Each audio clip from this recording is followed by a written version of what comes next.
Olá, muito boa noite para você. Muito obrigado pela sua companhia neste início de semana. Seja bem-vindo aqui ao JN2. Veja agora as principais notícias do dia. Cresce o número de registros de crimes contra mulheres no Pará. Só no ano passado, o CIOP recebeu mais de 19 mil ligações com denúncias de violência doméstica. Em Mosqueiro, a polícia apreende armamentos pesados e prende 12 pessoas que fariam parte de uma quadrilha. Fim de semana violento nas estradas. 4 pessoas morreram e 11 acidentes foram registrados em rodovias federais que cortam o estado. E no futebol, a rodada do fim de semana na Série C. O Remo empata com o Náutico fora de casa. E o Paysandu vence o CSA na Curuzu e sobe para a zona de classificação. Agora, no JL2.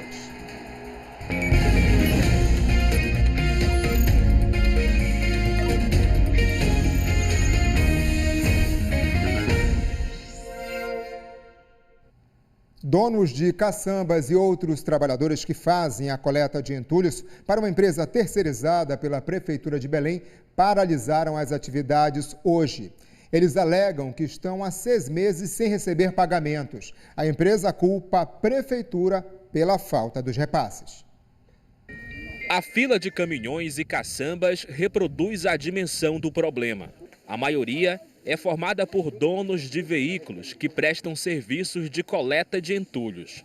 O alvo dos colaboradores é a empresa terceirizada contratada pela Prefeitura de Belém, que não estaria pagando pelos serviços prestados. Estamos reivindicando aqui o pagamento das diárias e meses que estão atrasados aqui, que a gente presta serviço para a Prefeitura, para a terceirizada da Prefeitura, e até então eles não repassaram para nós isso daí, né?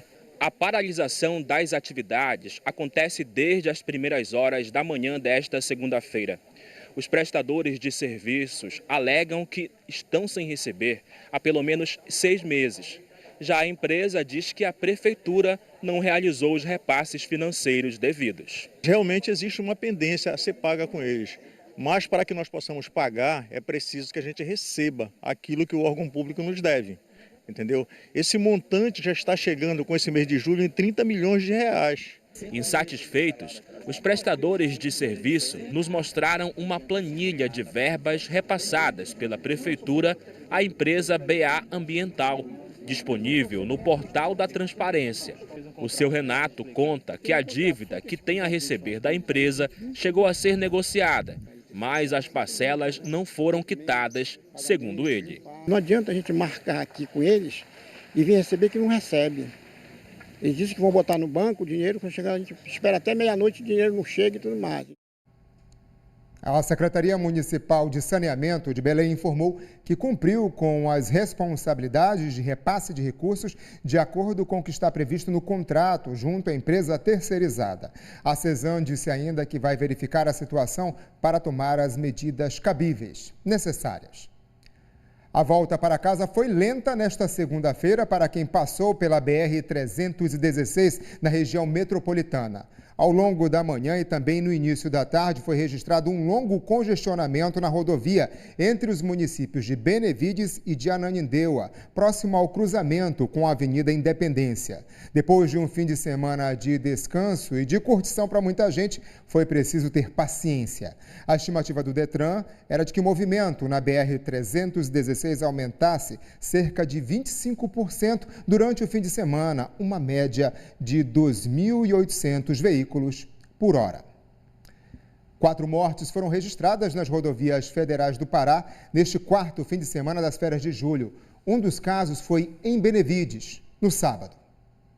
Um idoso foi atropelado no quilômetro 21 da BR-316, na região metropolitana de Belém. A vítima, de 73 anos, tentava atravessar a rodovia quando foi atingida. Entre 21 e 23 de julho, 11 acidentes foram registrados nas rodovias federais do estado, 7 deles considerados graves. 15 pessoas ficaram feridas e 4 mortes foram registradas. Uma delas nesta batida entre 2 motos no quilômetro 221 da BR-308, em Augusto Correia. Em uma moto viajavam 3 pessoas, na outra 4, 2 crianças. Os feridos foram levados para hospitais de Belém e de Bragança.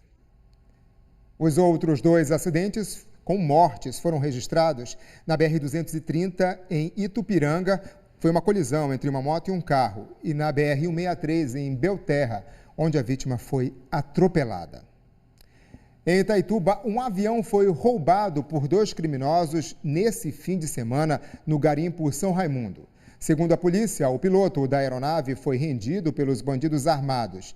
Eles entraram no avião e obrigaram o piloto a voar por 1h30 em direção a Apuí, no Amazonas. Mas por falta de combustível, precisaram fazer um pouso forçado a 45 quilômetros do município de Jacareacanga, no sudoeste do Pará, já próximo à divisa com o estado do Amazonas. Um dos assaltantes era boliviano e o outro brasileiro.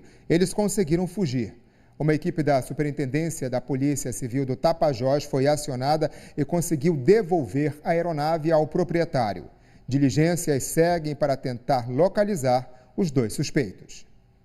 E a gente lembra que sua participação é sempre muito importante. Nesta segunda-feira não seria diferente, então vá lá nas redes sociais, use seu celular, tablet, notebook, faça seu comentário e marque a hashtag você no JL2, está aí na tela e nós aqui estamos só esperando. A seguir, cresce o número de registros de crimes contra mulheres no estado do Pará. Agora são 7h15. Aqui temos imagens ao vivo da noite desta segunda-feira na Avenida Nazaré. Aqui, olha, finalzinho da Presidente Vargas, trânsito tranquilo. Eu volto já. The Rock e os amigos voltaram a um dos jogos mais famosos do cinema. Bem-vindos a Jumanji! Eles foram abduzidos pelo videogame e dessa vez tem mais um probleminha. O jogo não deixou a gente escolher os personagens aí. Porque tá bugado! A gente tá dentro dos corpos dos personagens do videogame. Hoje, depois de Terra e Paixão, eles vão zerar essa aventura. Jumanji, próxima fase, na sua tela quente. Caribenha é a cerveja, peça sua. Caribenha. Aprecie com moderação. O Banpará criou uma linha de crédito para você que ganha vida no campo. O Banpará Bio é crédito para reflorestamento, ampliação, reforma e implantação de sistemas agroflorestais. Com ele, o produtor rural pode adquirir matéria-prima, investir na sua produção e muito mais. Consulte todas as condições em uma de nossas agências e torne a sua atividade mais produtiva e sustentável. Banpará Bio. Bem Pará, igual você. Graça tá de olho na fortuna do futuro sogro. Eu entendi que vocês querem dar a sucessão para Petra, mas... E o meu filho mais tarde? O que é a Graça? Você entrou pra família e já quer dar o bote? É que o Caio tem os direitos dele. E não é que Caio ganhou uma aliada? Eu vou lutar pra ele ser o sucessor. Eu vou lutar. Hoje, Terra e Paixão.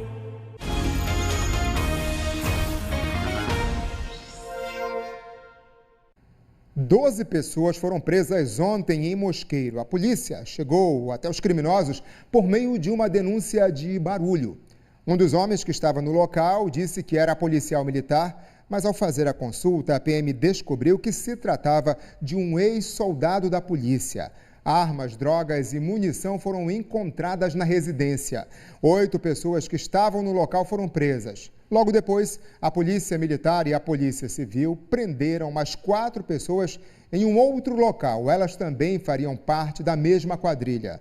Ao todo, foram apreendidos 2 coletes balísticos, um fuzil, uma submetralhadora, 4 pistolas, munição e carregadores, além de drogas e de celulares. Um fazendeiro de Minas Gerais foi assassinado no centro de Altamira na madrugada deste domingo.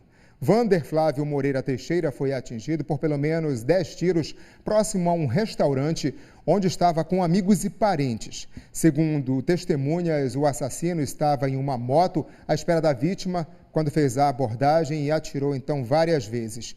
O criminoso fugiu. O caso é investigado pela Delegacia de Homicídios do município de Altamira. Ainda não há informações sobre a motivação do crime. Imagens de câmeras de segurança próximas ao local estão sendo analisadas. Até o momento, ninguém foi preso. Flávio Moreira Teixeira era proprietário de uma fazenda no município de Pacajá. O corpo dele foi levado para o estado de Minas Gerais. Um levantamento feito pelo Anuário de Segurança Pública mostrou que, em um ano, o número de chamados para atendimento a vítimas de violência doméstica dobrou no Pará. São mulheres que colocam um ponto final nesse ciclo de violência. Cansada das agressões verbais e psicológicas, Suelen decidiu dar um ponto final ao relacionamento de quase uma década. Ele invadiu a minha casa, ele me bateu, ele quase me matou. Foi uma luta corporal, entendeu? Lutei pela minha vida. O que aconteceu? Ele foi preso, mas no mesmo tempo soltaram e até hoje eu não consegui entender por que soltaram ele. A perseguição e as ameaças só cessaram depois que a dona de casa registrou um boletim de ocorrência. Mas nem sempre a vítima tem a chance de ir até uma delegacia denunciar o agressor. É aí que entra em cena uma ferramenta importante em casos de necessidade imediata e socorro rápido, o 190. Em 2022, o Centro Integrado de Operações, o CIOP, recebeu mais de 19 mil ligações referentes à violência doméstica, o que representa um aumento de mais de 100% em relação às chamadas feitas em 2021. A gente sabe que as mulheres, quando estão mais seguras de fazer a denúncia, elas ligam para o 190, elas são atendidas pelo 190, né? Há um despacho para uma viatura fazer esse atendimento, dependendo da natureza da ocorrência. Pode ser a viatura mais próxima, se for um caso de urgência, ou então uma viatura especializada. Os registros destes tipos de crime também aumentaram no último ano. Os dados do Anuário Brasileiro de Segurança Pública mostram um crescimento nos números dos mais diversos crimes contra a mulher. Quase 2.000 de violência psicológica e 1.414 de perseguição.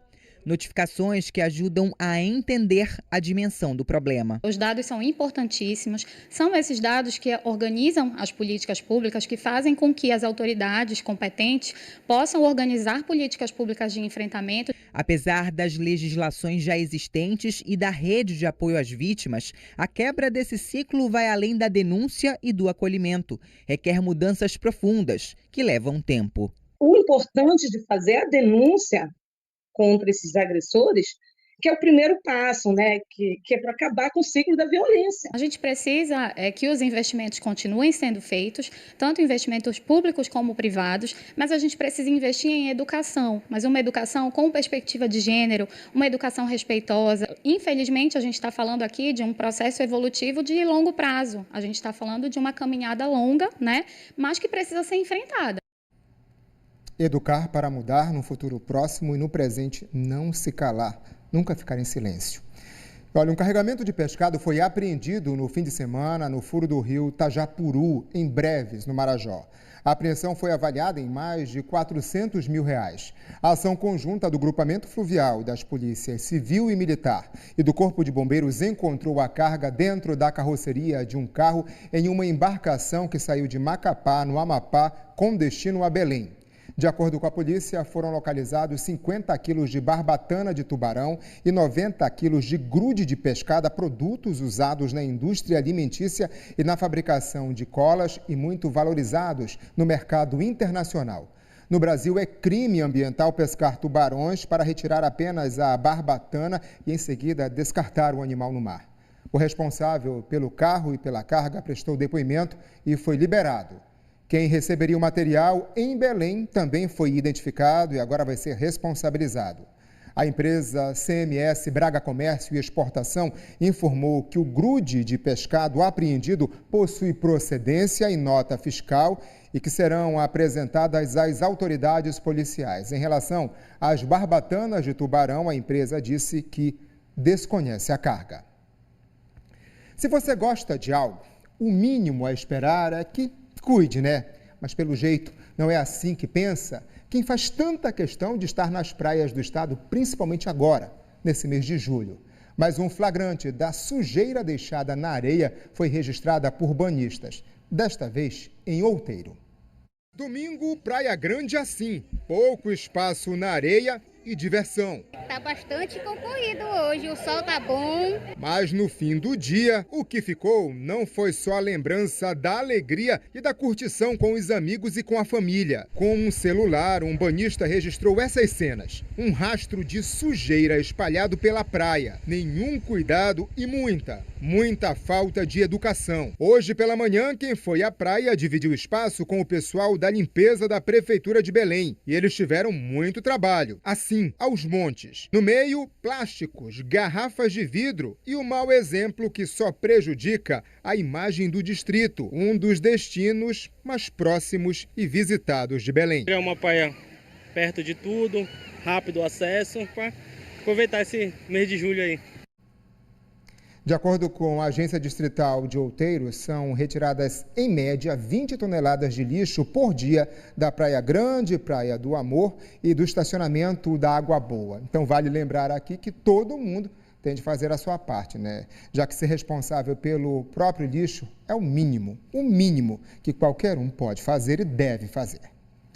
Em Augusto Correia, no nordeste do estado, um jovem morreu afogado em um balneário no município neste fim de semana. A vítima foi identificada como Vitor Mateus dos Santos, de 24 anos. Segundo testemunhas, ele morava em Castanhal e estava passando o fim de semana na casa dos avós.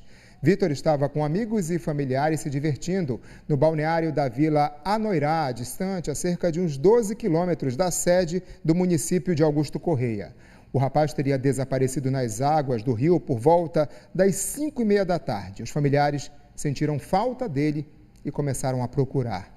O corpo de Vitor foi encontrado cerca de 1 hora depois. A Polícia Civil disse que investiga o caso, essa situação toda, e é investigada pela Delegacia de Augusto Correia.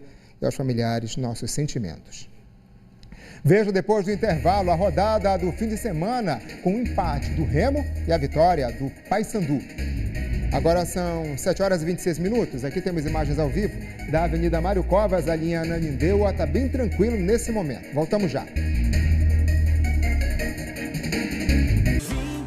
anos com você, numa vibe boa, vibe máxima. Leve à toa, alegria lá em cima.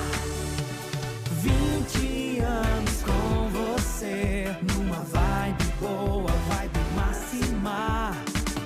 Leve à toa, tanta paz e alegria. Máxima. Ei, eu tô aqui pra falar com você que é empreendedor. Eu? Eu não sou empreendedor, não. É sim, isso aí que você tá fazendo agora é empreender. Vender pastel? Isso. Eu só me viro. E hoje você é dona do seu próprio negócio. Eu não sou dona de negócio nenhum, não. É sim, dona do seu próprio nariz, dona da banca. Seu trabalho é importante para todos nós. E o Sebrae tá aqui para fazer vocês irem mais longe. Então vocês podem me ajudar? Claro, a gente existe há 51 anos por sua causa. Conte com a gente. Sebrae. Alivia pra ele soltar, alivia. O jogo tá tão quente, mas tão quente, que tá rolando treta na equipe Genipapo. Vocês acham que eles não estão jogando? Eu tô com os meninos. Eu esquematizei isso tudo. Eu tô aqui pra jogar. O jogo é imprevisível. Cada dia, uma surpresa. Um participante deve ser expulso agora. E essa escolha será feita por vocês. Ixi. Amanhã, depois de Terra e Paixão, No Limite, Amazônia.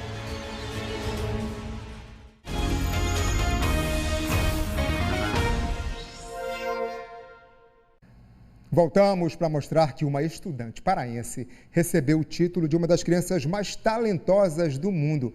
Esse não é o primeiro prêmio da menina de 11 anos que ama a astronomia e sonha em colonizar Marte. No lugar de bonecas, elementos relacionados ao universo espacial e uma coleção de certificados. Isabela passa boa parte do dia no quarto, imersa em um espetacular mundo de descobertas. Eu gosto de vários planetas do sistema solar, eu gosto de observar as estrelas, conhecer as galáxias. Para mim, eu estou ajudando o planeta Terra com achando asteroides e para minha pesquisa, que os meus conhecimentos ficam aprofundados. O interesse pelas áreas de astronomia, ciência e matemática surgiu ainda bem cedo, por volta dos 4, 5 anos. Mas a mãe, preocupada com que Isabela vivesse a infância, confessa que tentou equilibrar tudo até onde pôde. Ela é muito criança, então eu queria que ela brincasse mais.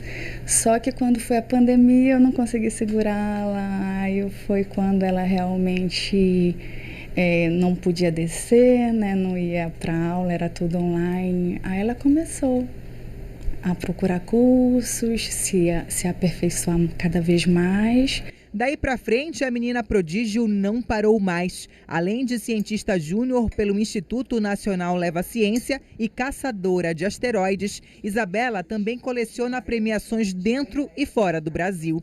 Ao todo, 33. A mais recente é um reconhecimento de peso. A estudante recebeu o título de uma das crianças mais talentosas do mundo por uma plataforma global que celebra talentos excepcionais de crianças do mundo todo. A única paraense a ganhar o prêmio. Pouco mais de uma década e literalmente um universo pela frente. A pequena paraense que acredita no poder da educação sonha com um futuro na engenharia aeroespacial e ainda mais ajudar a humanidade a colonizar Marte. E eu fiquei muito feliz recebendo esse título, que com esse título eu consigo incentivar mais crianças, jovens e principalmente meninas no mundo científico. É isso aí, Isabela. Siga mirando em Marte. Se alcançar uma estrela, tá de bom tamanho, né? Hoje o Brasil estreou com vitória na Copa do Mundo de Futebol Feminino e as meninas fizeram um bonito 4-0 no Panamá. Aqui no estado, cada vez mais as mulheres estão entrando em campo. Tranças, brincos e pulseiras. Elas são vaidosas na hora de dar entrevista. Mas antes de entrar em campo, o acessório muda. E nem o sol forte desanima as meninas do futebol feminino da OAB. Eu sempre pratiquei canoagem, ciclismo, sempre fiz musculação. E aí eu conheci a Débora, a Debinha, que está no time desde 2018. E aí a Débora me convidou para participar do time. E aí eu me apaixonei. Por muito tempo, o futebol feminino foi proibido no Brasil. Só em 1979 foi revogada a lei que proibia as mulheres de praticar o esporte.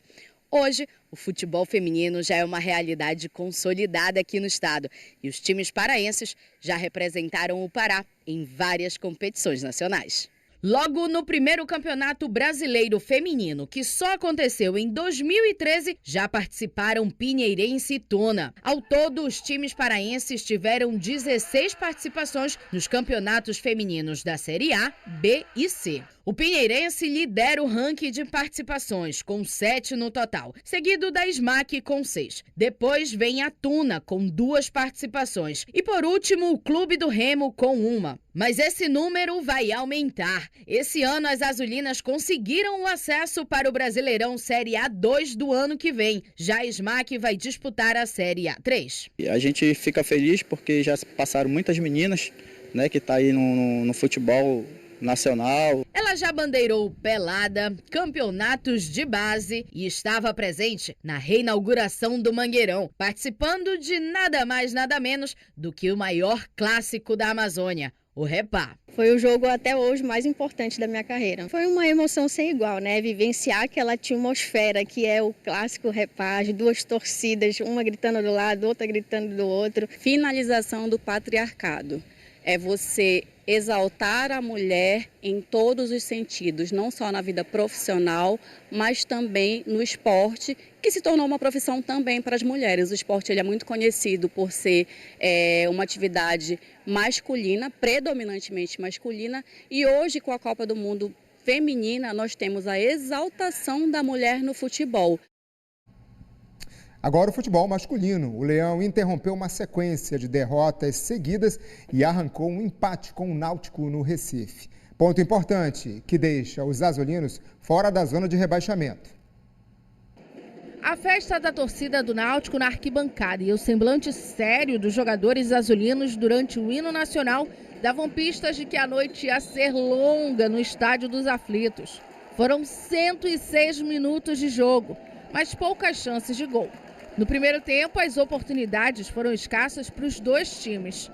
A chance remista só veio aos 28 minutos. Na bola parada, Rodriguinho lançou para a grande área e Richard Franco finalizou. Quase! Em outra cobrança de falta, foi a vez do Náutico tentar abrir o placar. Vinícius fez a defesa. Na volta do intervalo, em menos de 1 minuto de jogo, Rodriguinho chutou de fora da grande área. Wagner defendeu. Jean Gabeira também tentou de longe, chamou Vinícius para o jogo. Que defesa do capitão do Remo. Na sequência, Fabinho deu passe e Rodriguinho aproveitou. Aí o Wagner precisou trabalhar. Agora olha essa jogada. Souza recebeu o passe, driblou 3 jogadores e mandou para o gol. Só que o Vinícius estava esperto e fez um milagre. No rebote, o gol saiu, mas a arbitragem marcou o impedimento. Na reta final, o árbitro deu 12 minutos de acréscimos e nem assim o gol saiu. O máximo que aconteceu foi a expulsão do Diego Guerra depois do 2º amarelo do jogo. Placar final, Náutico 0, Remo também 0. Nós criamos as melhores oportunidades, tivemos uma claríssima no primeiro tempo e outra no segundo. Faltou para nós aí talvez esse pontinho de contundência novamente na área adversária para que a gente tirasse o placar do 0. Vale lembrar que o Remo ainda pode terminar a rodada de volta à zona de rebaixamento. Tudo depende do resultado de logo mais entre Floresta e Figueirense. O próximo jogo dos azulinos será no sábado contra o Ipiranga de Erechim, em Belém. Já o Paysandu vive um momento bem melhor na Série C. São 3 vitórias seguidas na competição. Ontem o Papão passou pelo CSA de Alagoas e, enfim, entrou na zona de classificação para a segunda fase. A garotada estava animada com a boa campanha. Marabá Summer Cup, Iberliga e Paraense. Você ganhou 3 competições agora? Sim. Bom momento nas categorias de base, bom momento na Série C. O Paysandu recebeu o CSA na Curuzu. Em segundos, o Papão começou a rondar a área do adversário. Vinícius Leite foi de lambreta e deu um belo chapéu. O Papão estava chegando fácil e desperdiçando demais. Mas se a equipe bicolor costumava perder o gás com 20 minutos de partida, ontem abriu o placar. Wellington Carvalho, de cabeça, fez 1-0 o Paysandu. O Paysandu seguiu criando chances. No contra-ataque, Mário Sérgio acionou o estreante Anilson. Ninguém conseguiu aproveitar o cruzamento. E o Papão pressionou até o último minuto do primeiro tempo. Depois do intervalo, o CSA de Marcelo Cabo voltou querendo o empate. Na chegada em velocidade de Arnaldo, depois de passar por Paulão, o chute foi para fora. 1-0 o placar final. Na volta para Curuzu, depois de 2 partidas, uma nova atmosfera. O Paysandu emplaca uma sequência de 3 vitórias e retorna ao G8 da Série C, justamente na reta final da primeira fase. Entramos entre os 8, mas nós temos mais 5 decisões, né? Mais 5 decisões pela frente e nós sabemos que todos os jogos serão assim. Quem é vencedor, você não pode deixar ele na zona de conforto. E ele não gosta da zona de conforto porque ele quer mais. E o meu grupo, eu tô colocando isso. Eu tô colocando na cabeça deles, entende? Que a instituição merece o nosso esforço.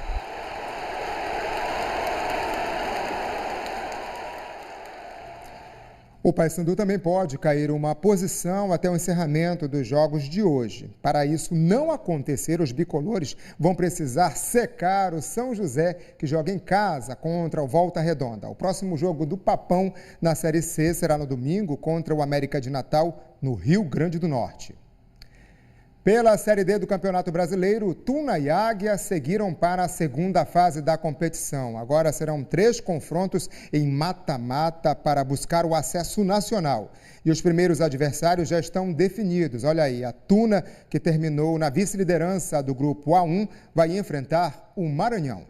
A Lusa faz a primeira partida fora de casa e define o confronto, jogando em Belém. Já o Águia terá pela frente o Atlético Cearense. Nessa disputa, o Azulão de Marabá fará o jogo de ida em Marabá e a decisão da vaga no Ceará. A Confederação Brasileira de Futebol ainda vai confirmar as datas, horários e os locais das partidas. Tem comentário com a hashtag você no JL2, olha só. Wolf aqui dizendo, O Hélio realmente é dos anjos. Feliz demais que meu Paysandu tem mais 3 pontos e no G8 aí comemorando, né, a posição, a situação do Paysandu na Série C do Campeonato Brasileiro. Muito obrigado. A participação direto lá de Ponta de Pedras, no Marajó. O JL2 de hoje fica por aqui. Muito obrigado pela sua companhia. A gente volta a se ver amanhã. Até lá.